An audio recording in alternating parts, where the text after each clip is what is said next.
Testing. This is Kitty's mic. Hello, how you doing? I'm wondering how the airwaves are tonight. I think I'm probably testing for Leo because I saw Jose on the phone. Sound okay? She can stop talking now.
Leo, it is 6:59.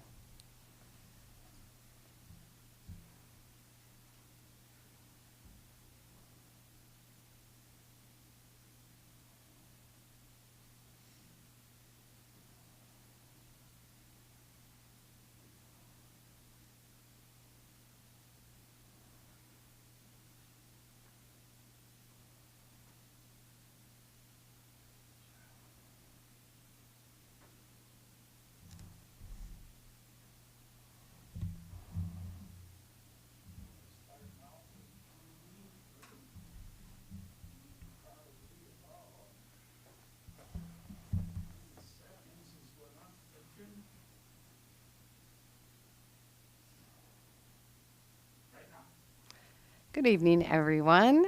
Thanks for coming down to the Two Harbors Mayoral Candidate Forum 2023. It's January 31st. I'm Kitty Mayo, editor for the Lake County Press. I'm pleased to be here as your moderator tonight for this event, which is sponsored by the Lake County Press, KTWH, Two Harbors Community Radio, and Jose Leon, Two Harbors Media, and Two Harbors Public Access Community Television.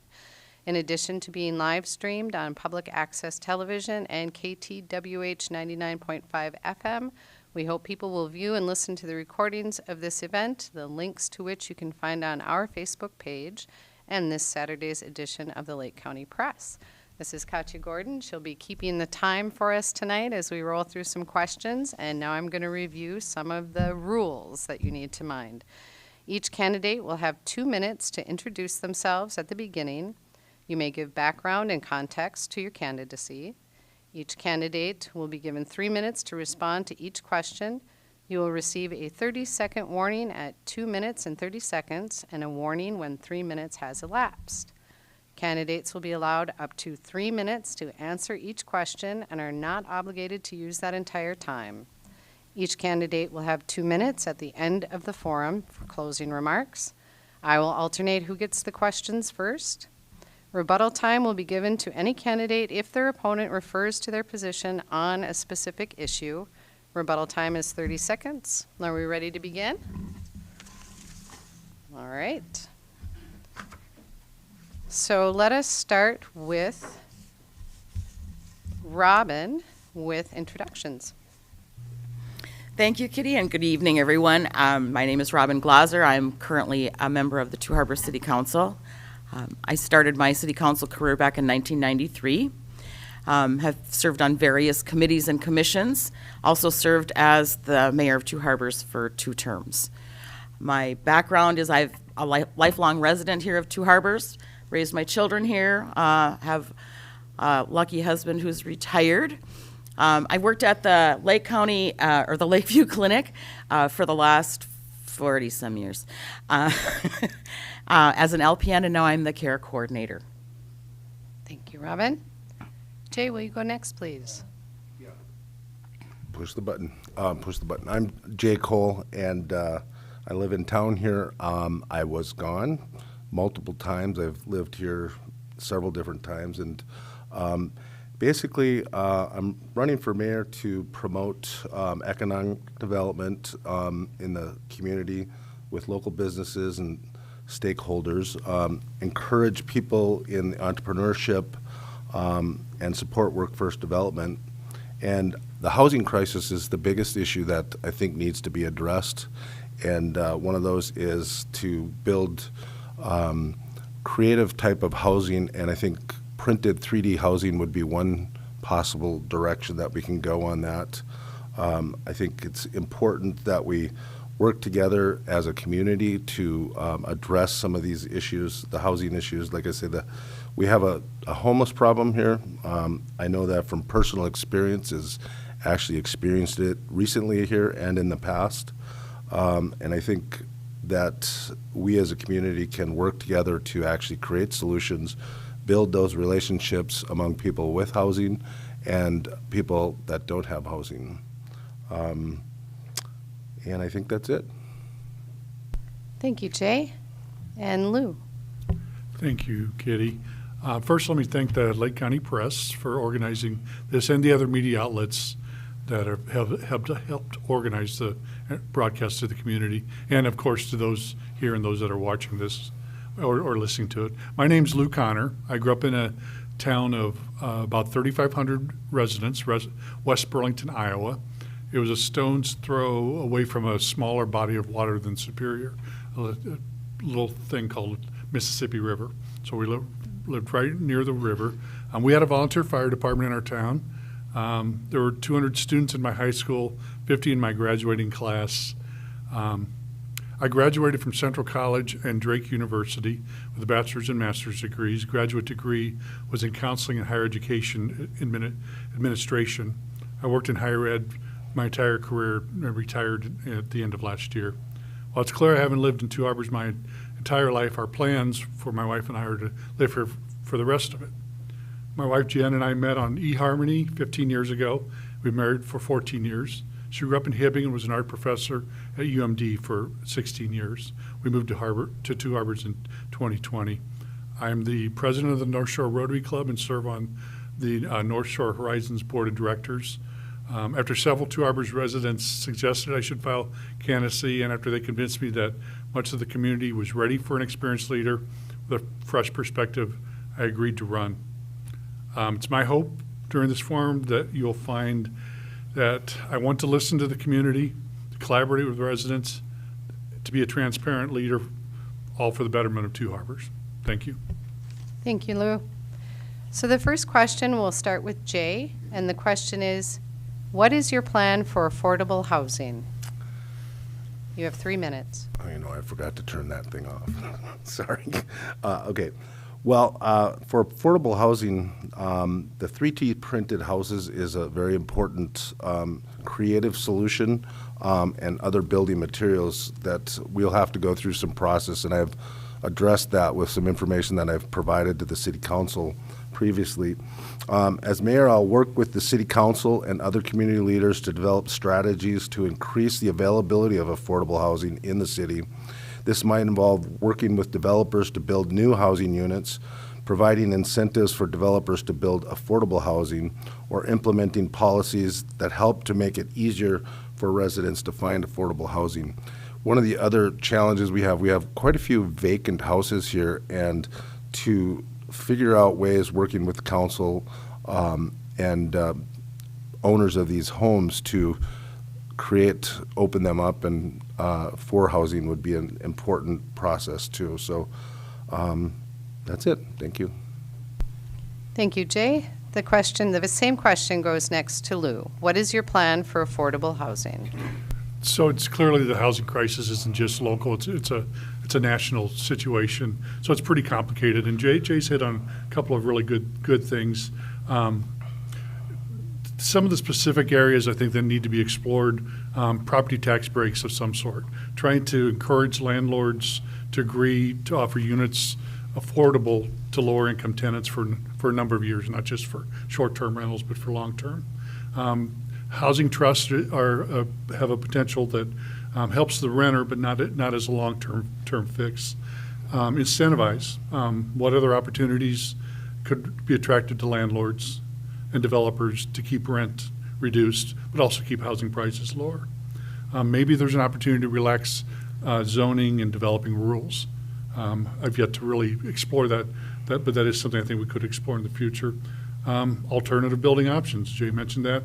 Modular homes, prefab homes, 3D printed, still not quite proven yet, but it's definitely a future option. And then revitalization, being able to take those dilapidated homes and work on incentivizing the owners of those homes to make them habitable. Again, it's complicated on a national level. As mayor, I would try to meet with the appropriate commissions, continue to listen to residents, and then create a plan for the council to review that begins to address the affordable housing concern, seek their input, make revisions, and continue to address with the council. Thank you, Lou. And then to Robin, same question. What is your plan for affordable housing? The City of Two Harbors has, for the last several years, has put housing as one of our top priorities. Recently, the Two Harbors HRA developed a plan to construct a 60-unit development just north of, or just south of August Umtavit Boulevard. There's opportunity there for, like I said, there will be a 60-unit development, but there's also opportunity to expand in that area. We're currently working with the county HRA and the city HRA to acquire some lands that for future development that are within the city limits. Model workforce housing is another option that we've looked at, trying to make a prototype house that we can build and then allow somebody to purchase that home. The nice part about this is that we're going to incorporate this with some of the industrial arts students so that they would get some hands-on ability to work on whether it's the electrical or the interior. Housing is, to me, is one of those things where I think you have to kind of drill it down and look at what type of housing we need, because as somebody who's ready to retire, I would prefer something all on one level. For a family, they probably wouldn't mind living in a 2 or 3 story home. Again, what's affordable for me is probably not affordable for somebody else. So I think there's a lot of ways to look at what we need in the city of Two Harbors, and I think we need all different types of housing, whether it's low income or, you know, the high-end townhomes. I think there's an opportunity for all of those things. As those older homes become vacant because maybe somebody's moved into one of these new apartments, those homes then become part of our increased housing stock so that somebody else can move in and start raising their family there. Thank you, Robin. Well, you guys are very concise. We want to hear everything you have to say, and I haven't seen our timekeeper throw up the 30 seconds warning yet, so don't be afraid to tell us everything you think. The next question will start with Lou. What actions can the city take locally to reduce the impacts of climate change? And what steps should be taken to make this city and region more resilient and ready to adapt in response to current and future climate impacts? Thank you. So, for this, one of the things I did a little bit of research for it. The people that are kind of in the know of climate change in the world state that northern Minnesota is one of the fastest regions for climate change globally. Some of the things that happen with this, it doesn't get as cold. I say that when it's minus 25 wind chill outside, but it doesn't get as cold as it once did. The prevalence of bugs, there's more rain that comes in the spring and fall, and it's drier in the summer. Less frequent rain, but bigger events. So we do need to prepare. Fortunately, in Two Harbors in the early 2000s, around 2004, Two Harbors engineers had the forethought to create forward-thinking preemptive storm water infrastructure. They used NOAA precipitation models, revamped the size of culverts. Examples are the Battaglia Basin, and there's a stage riser system on 19th Street as it kind of meanders back to 15th Street. This helped Two Harbors in 2012 when the big storm hit that kind of incapacitated Duluth. Duluth wasn't prepared, but Two Harbors was. So I think that's good. That's positive. That's some really good work that was done. So in the future, any future engineering projects need to review what was done during that time and continue to be as forward-thinking. In terms of funding for something like this, the Minnesota Lake Superior coastal programs offer annual grants to implement climate change practices. Soil and water conservation have federal funds as well. UMD Climate Change may have personal resources, not necessarily funding, but students, professors that could assist. Again, it should be the mayor who can do the research, reach out to the stakeholders, and organize a plan to address the impact of the climate that can be presented to the council. Focus there is on the fact that the mayor doesn't make the decision, the council does. Another section of this, I probably have enough time, climate migration is important too to think about. Duluth City itself was listed on CNN in an article about how it's attractive to people now to start to migrate to the northern climate with climate change. Some of the southern states aren't as happy with their dry, hot weather. So that's something we should be thinking about being forward thinking on as well. Begin to plan for 20 years out for some controlled growth as climate migration happens. Thank you. Thank you, Lou. Robin, what actions can the city take locally to reduce the impacts of climate change, and what steps should be taken to make this city and region more resilient and ready to adapt in response to current and future climate impacts? I think the city has really been forward thinking in the fact we have the wastewater treatment plant project, which is up and going. That's a 3-year project. The next project that the city is looking at is our water treatment plant. These projects are key to creating efficiencies as well as protecting our greatest resource, which is Lake Superior. The city is part of the Minnesota Green Steps. I believe we became a member in 2015, And there's several items within the Green Steps program that we review on a regular basis, whether it's trees or land use or whatever. If you look on their website, there's several options that we look at.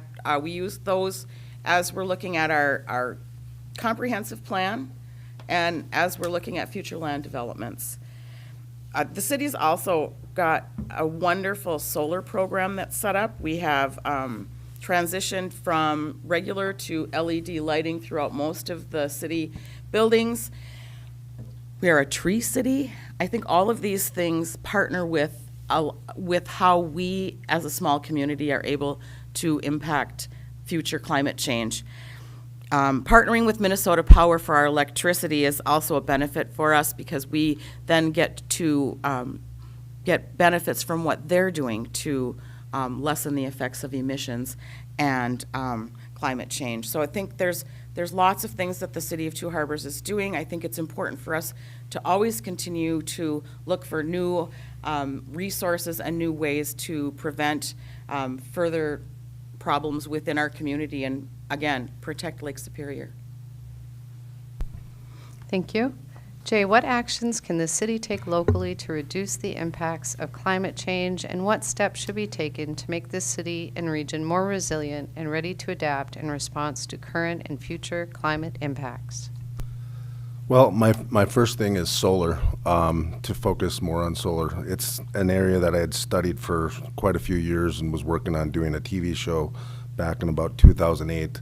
And most of the communities are not real educated about how solar works. And as I understand now, we've got solar out in the back here from some stuff that Minnesota Power, and so we're starting to move in that direction. And in order to make solar more work better and efficient, it's working on building efficiencies is important.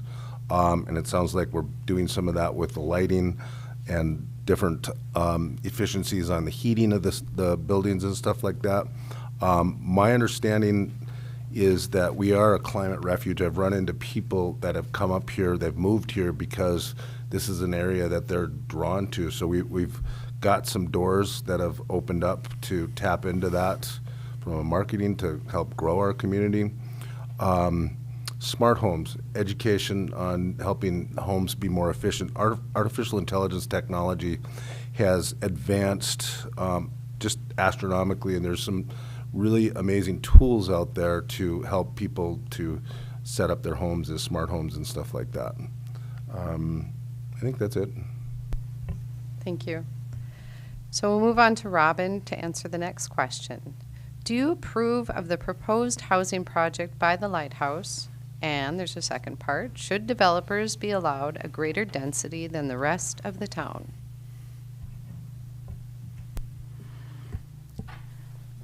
This question was a little difficult for me. I happened to be mayor during the Sam Cave era, as I call it, when the property around Lake Superior and what I call our front yard was purchased by Mr. Cave, and the city spent many, many years trying to preserve that area by the lighthouse.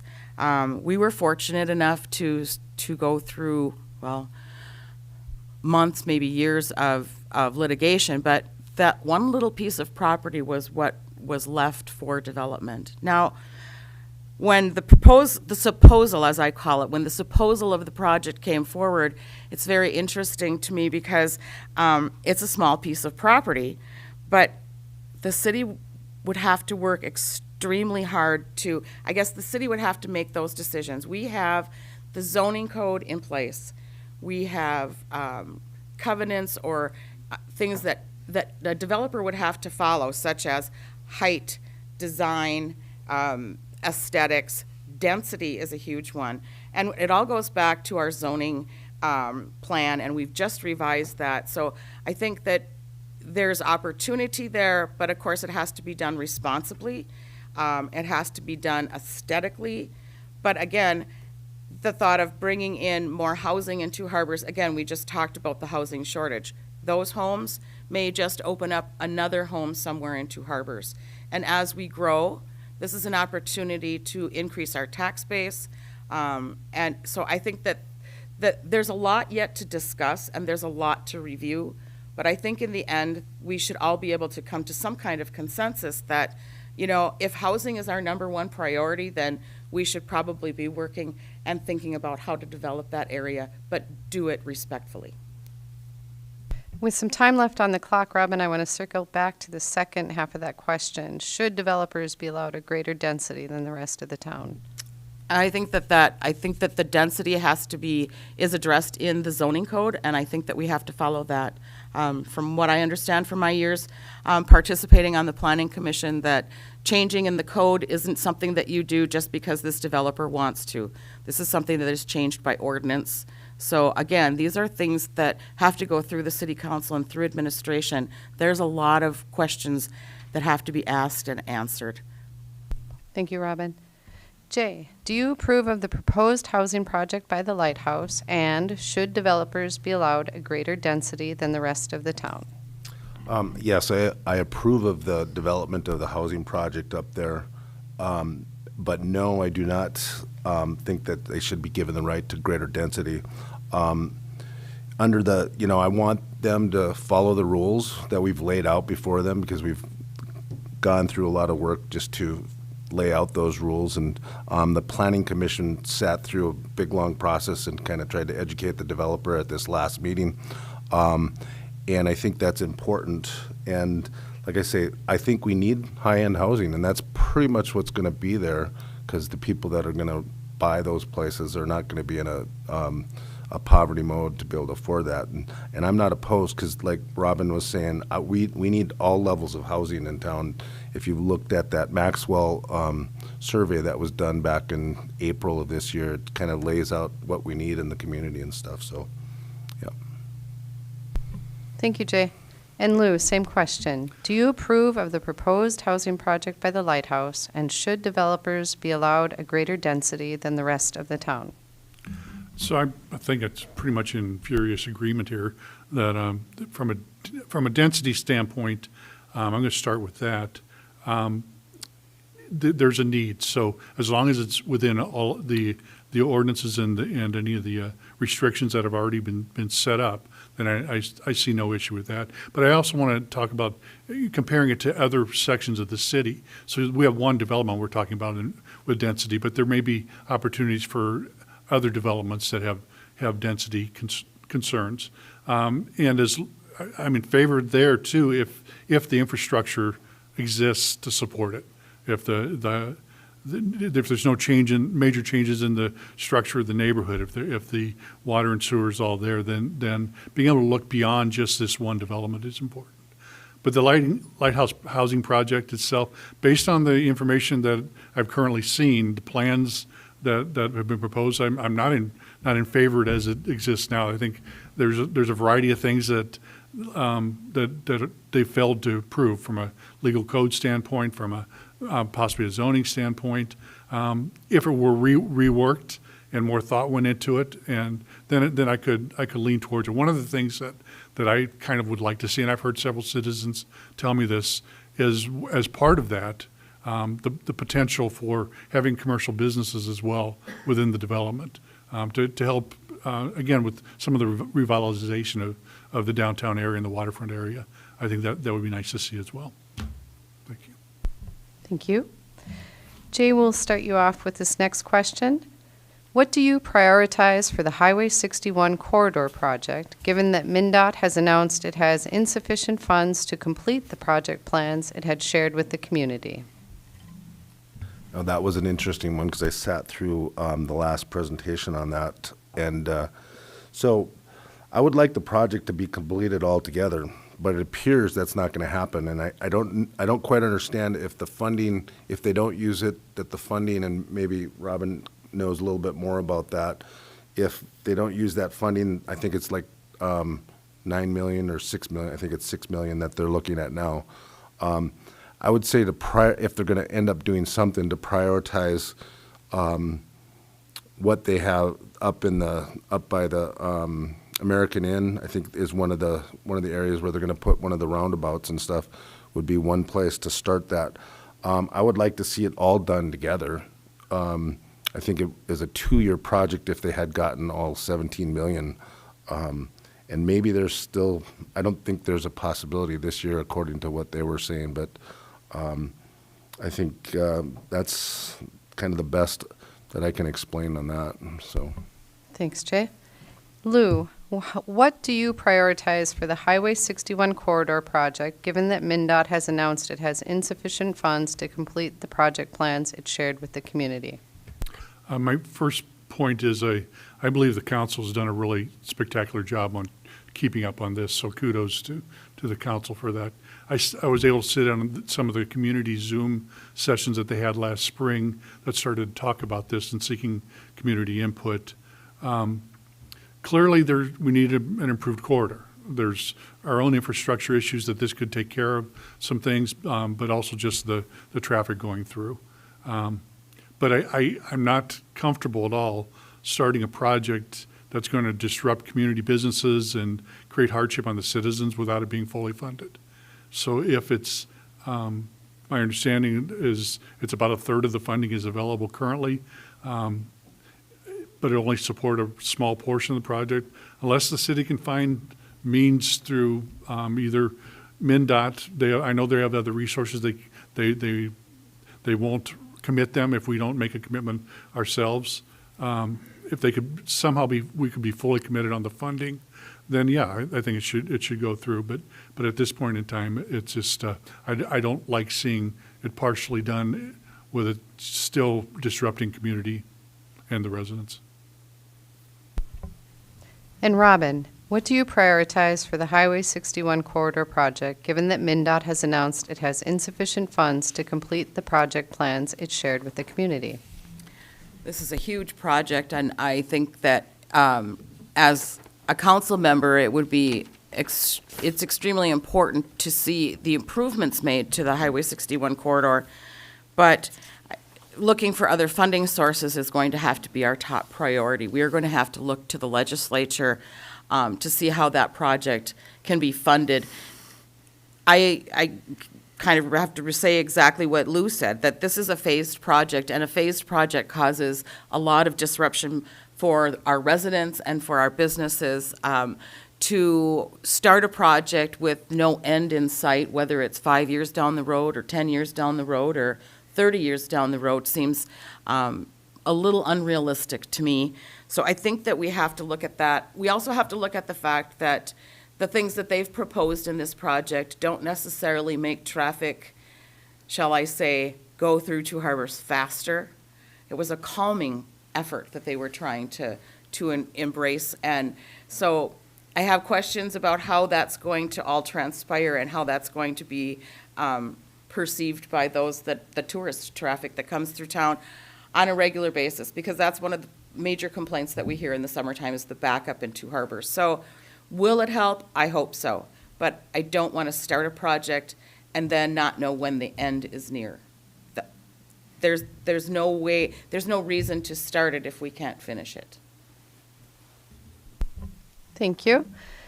Lou, you're going to start with this next question. How can we revitalize the old downtown area along with the land around Agate Bay? Okay, so as much kudos as I gave the council for the last issue, I have a little bit of a transparency issue with this one. The council met as a waterfront committee in June of this year, June 27th. And during that meeting, there was discussion about transfer of land from the DNR as well as funding from LCCMR Commission for $164,000. It was indicated that additional funding might be available, but it's not reflected in any meeting minutes that I could see. During the same meeting, the members in attendance dissolved the Waterfront Task Force, which was made up of council members only. Since that meeting, in a quick review of minutes, I wasn't able to find any minutes or updates regarding funding sources. However, I understand there was a Waterfront Committee meeting on November 28th. Still haven't seen what transpired during that meeting. So I'm feeling a little bit of lack of transparency there. That definitely should be worked on. And I think that's some of the feedback I get from the community echoes a little bit of that. With that history stated, I believe it's important to have community involvement when discussing the waterfront development. there's so much opportunity that's there. I mean, for the Two Harbors residents, as well as to attract tourism and to build better revenues for the businesses.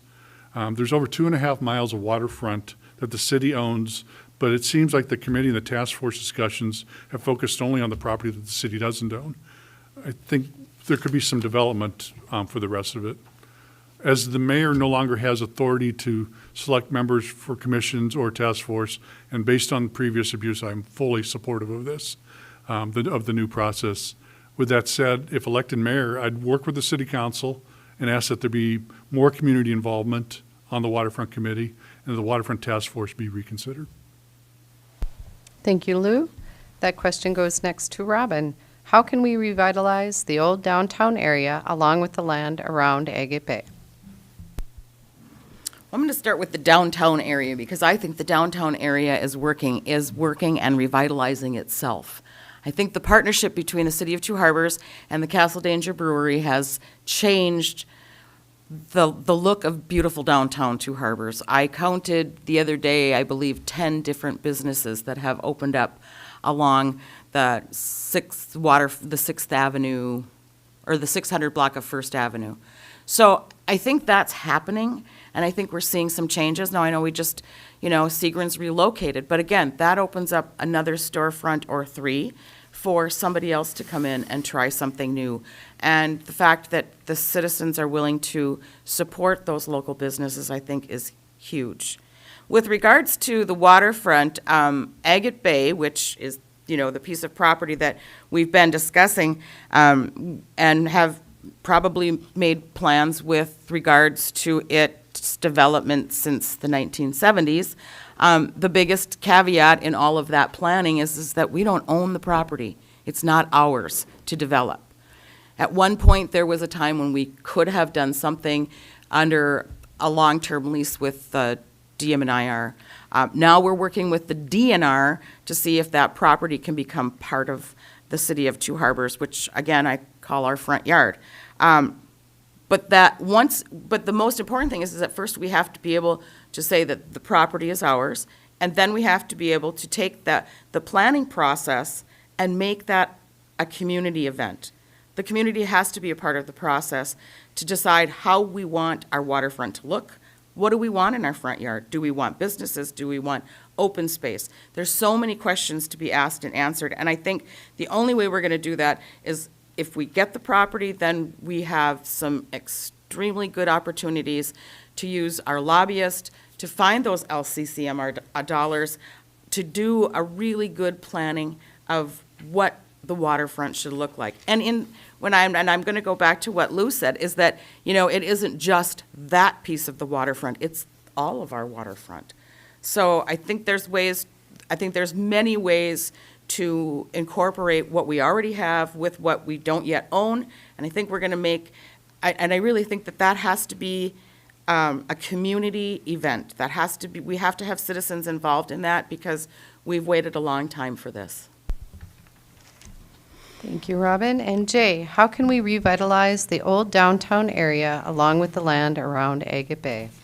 I just wanted to thank Robin because she's got a very good perspective on that and one of the things I've, been in and out of Two Harbors for multiple times over the years, was born here, and that waterfront has been out there many times, and it just hasn't been done. And I think a lot of it has to do with the community is just not willing to do something about it. And so I think we need to bring in private developers and in partnership with the city, and I agree that the community needs to get involved in it, but there is just a huge value in doing something with that property down there.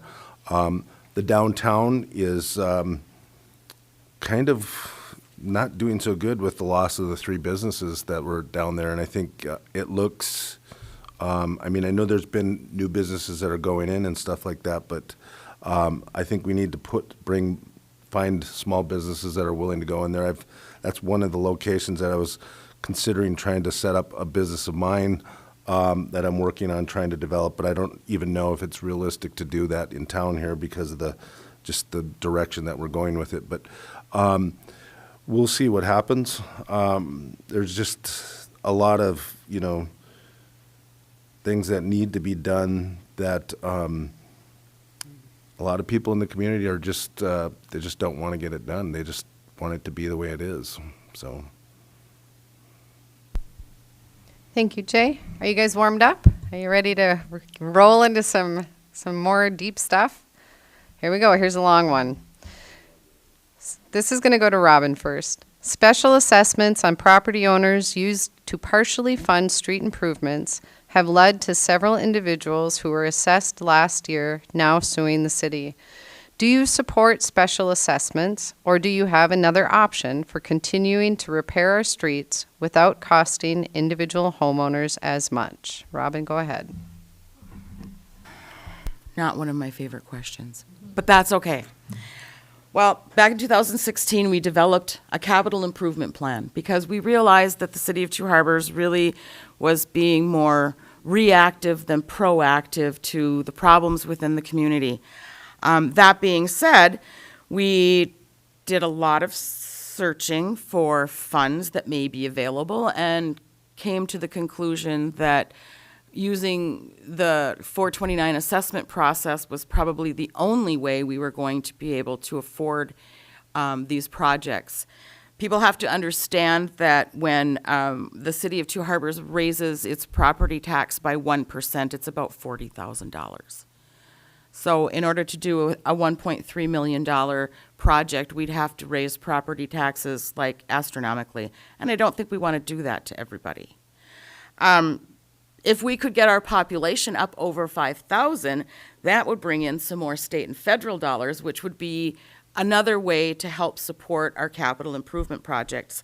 I'm open to any ideas and any funding that would be available, but at this point, I think we've done our due diligence and we realized that, after many years of hearing the citizens complain about the streets and the infrastructure and the sidewalks, we looked at it very seriously and decided that this was the way that we could afford to do that. Remember, when we're doing these things, the city is paying for at least 60% of each of those projects. And the citizens are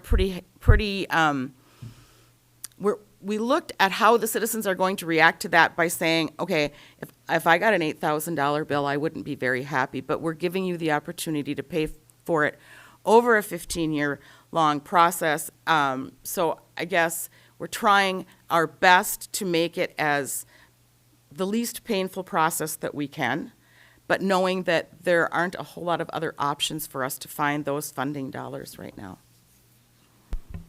Thank you, Robin. Jay, same question. Special assessments on property owners used to partially fund street improvements have led to several individuals who were assessed last year now suing the city. Do you support special assessments, or do you have another option for continuing to repair our streets without costing individual homeowners as much? I think that the whole special assessments is one part of the solution, but I think we also need to come up with some other creative solutions, like seeking alternative funding from other sources. I think would be very important. Prioritizing the repairs, finding partners with maybe private organizations, which is kind of stretching it there, that are willing to do that.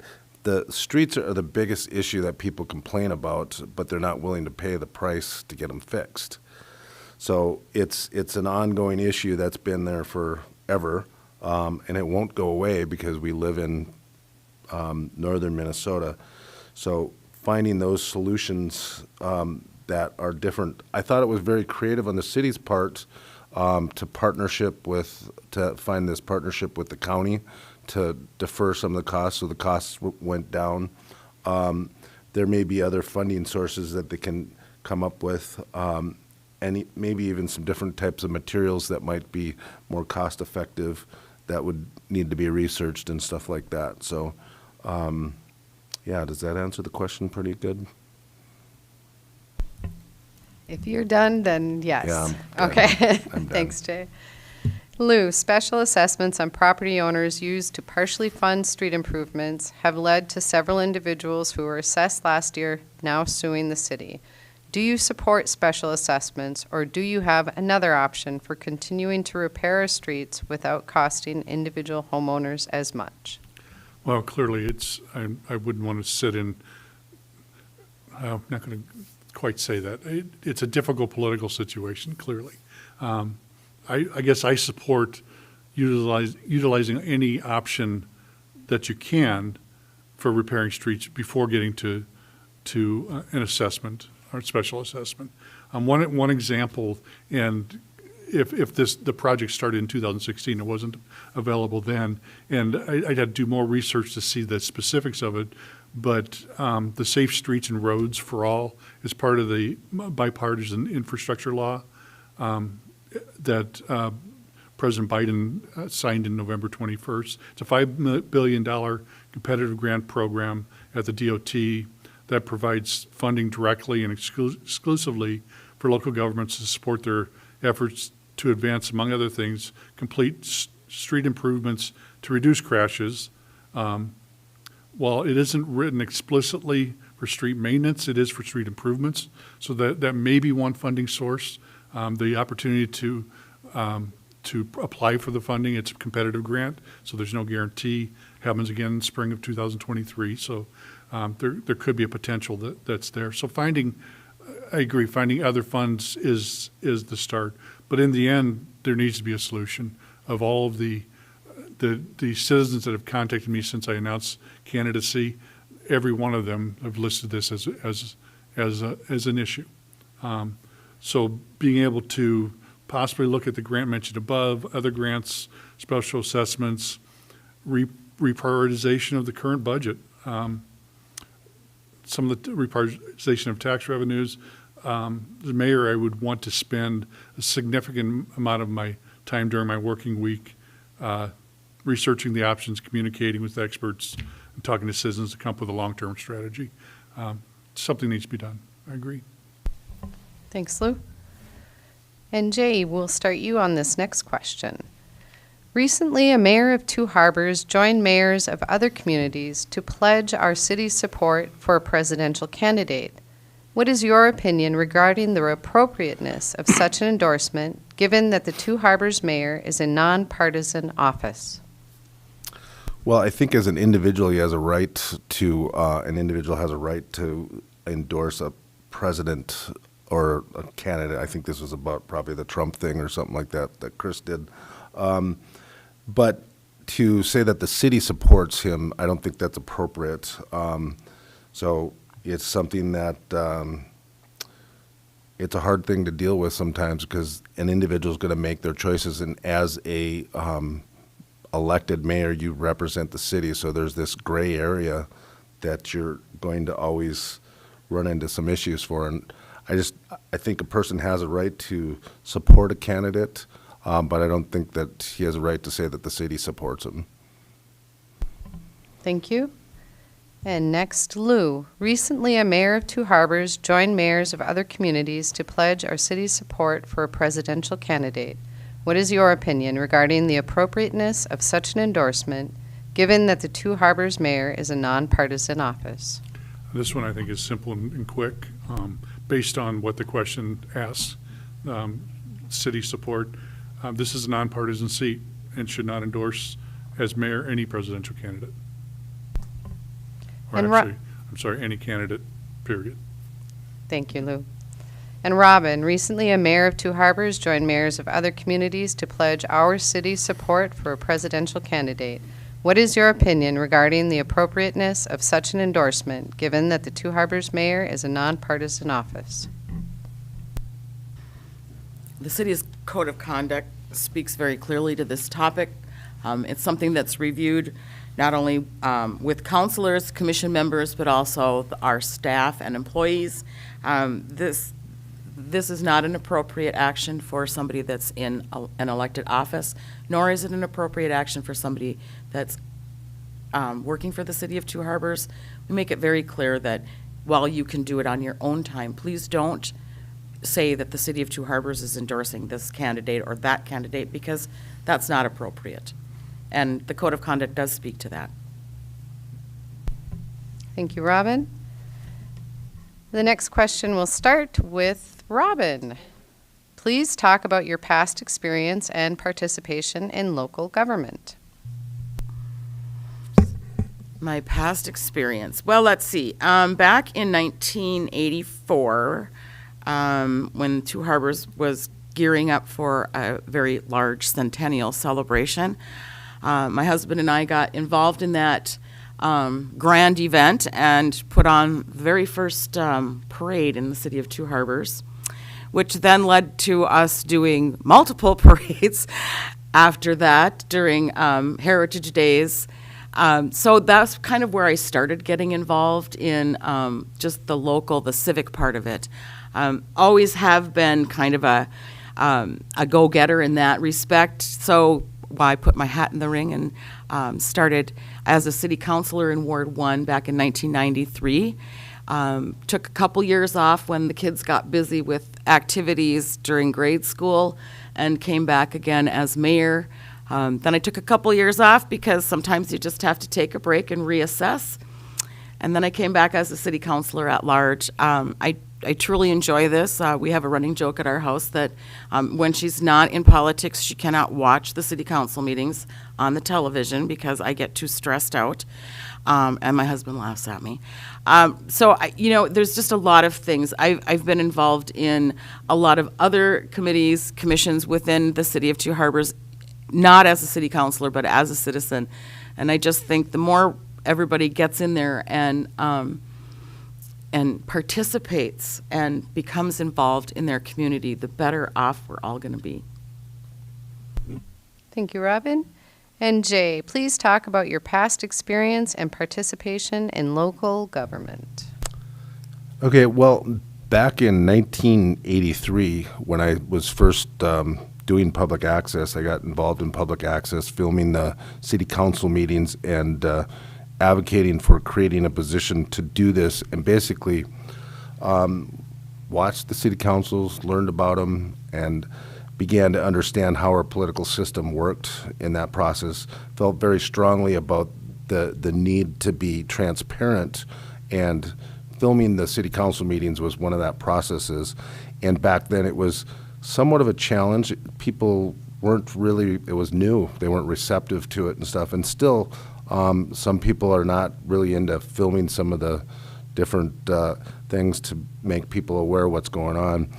And the general public doesn't get involved a lot, but I've also been involved with just advocating when I lived in Duluth, advocating for different issues that I believed in, lobbying. I haven't really been directly involved with a lot here other than working in the media, watching what goes on, trying to make politicians accountable through their choices and stuff like that, just trying to reveal the truth when I can. And I just feel it's important there. And yeah, so I guess I was on the Cable Commission for a little while back in many years ago. So. Thank you, Jay. And Lou, please talk about your past experience and participation in local government.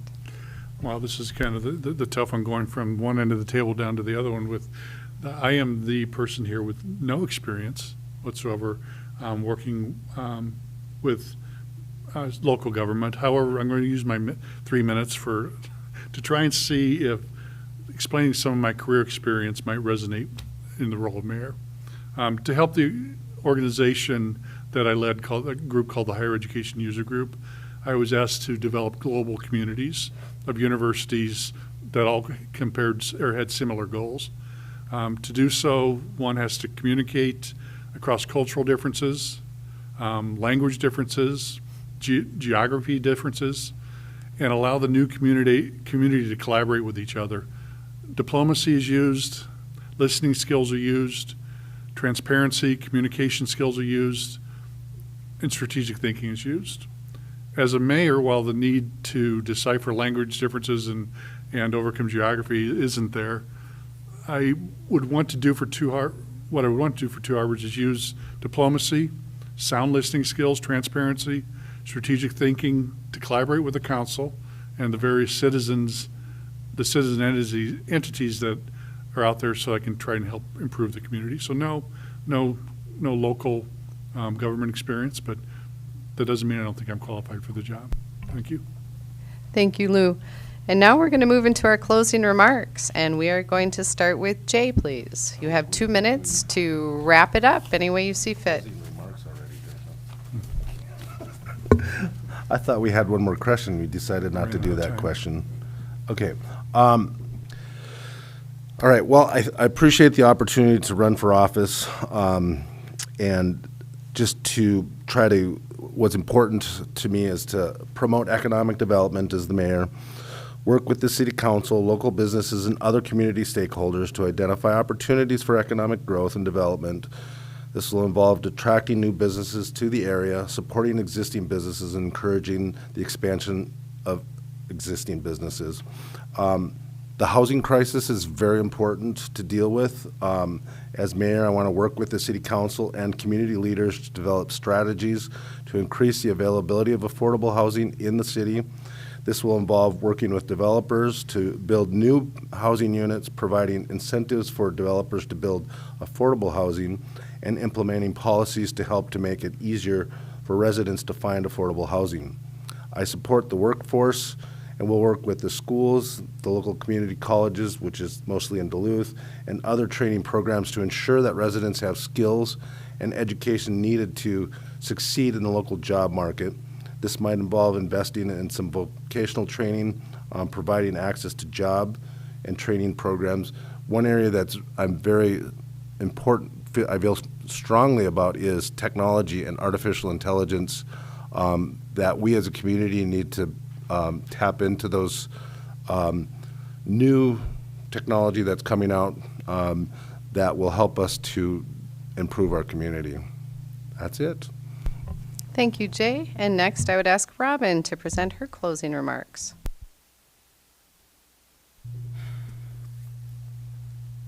Making the decision to run for mayor, I did a lot of soul searching, and maybe a little agonizing too, because it was a difficult decision for me to make. But as I looked at what the community, the council, the city of Two Harbors has been through in the last year, I realized that it was time for us to heal. It was time for us to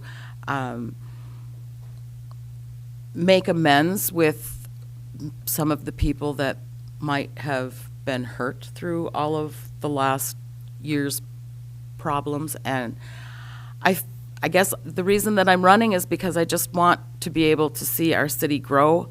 I want us to get back to what I would call a normal council. I look forward to all of the things that, all of the opportunities that we have as a community as we look at getting a new city administrator on board and all of the things that go along with that. I just felt that, that my knowledge, my years of service on the council would be best served by doing this. So thank you. Thank you, Robin. And last with closing remarks, Lou. Thank you. Once again, thank you to Lake County Press and the other media outlets that are here. Thank you, Robin and Jay, for your insight. But most importantly, thank you for those that are in attendance and those watching and listening from their homes. I hope that all of our answers, all three of us, to these important questions resonated with many of you. I wanted just to specify what my feelings on the role of mayor. From what I've learned over the last 2 years that I've been here, the role of mayor is not to run the city. That's for the city administrator. The role of the mayor is not to determine policy. That's for the city council. In my view, the role of the mayor is to be an honest, transparent, collaborative, strategic conduit for the residents of the city to the city council. The mayor can only offer proposals and guidance to the council, and then while supporting what he believes is, he or she believes is best, become a part of that council and collaborate for the final decision. My wife and I have come to feel accepted in this community in a very short period of time. We love it here, and I'd be honored to be your mayor. Thank you. Thank you, Lou. And thanks again to Robin Glauser, Jay Cole, and Lou Connor for being here tonight at the Two Harbors Mayoral Candidate Forum 2023. I want to say a really special thank you to Jose Leon for really making this possible. from the setup to keeping us all on track with our technology. And a thank you to KTWH Radio and Leo Bebu and Katya Gordon for being our timekeeper. This is Kitty Mayo, and thanks for listening and watching.